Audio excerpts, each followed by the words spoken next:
আসলে গোয়ালরচর ফাইনাল খেলায় দুরন্ত এবং হচ্ছে জননীর মধ্যকার ফাইনাল খেলা অনুষ্ঠিত হবে।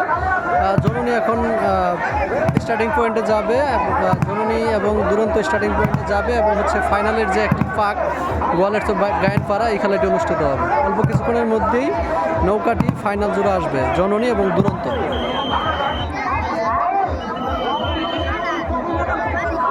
হাজার হাজার দর্শক উপস্থিত এখানে। এই মুহূর্তে হাজার হাজার দর্শকের উপস্থিতিতে আজকে ফাইনাল খেলা অনুষ্ঠিত হচ্ছে। এটা হচ্ছে গোয়ালরচর ইউনিয়নের গায়েনপাড়া গ্রামে নদীতে খেলা হচ্ছে। এটা হচ্ছে দুরন্ত নৌকা আর পাশাপাশি হচ্ছে জননী নৌকা। এই দুইটি নৌকার মধ্যে ফাইনাল খেলা অনুষ্ঠিত হবে। অল্প কিছু সময়ের মধ্যে এরা স্টার্টিং পয়েন্টে যাবে।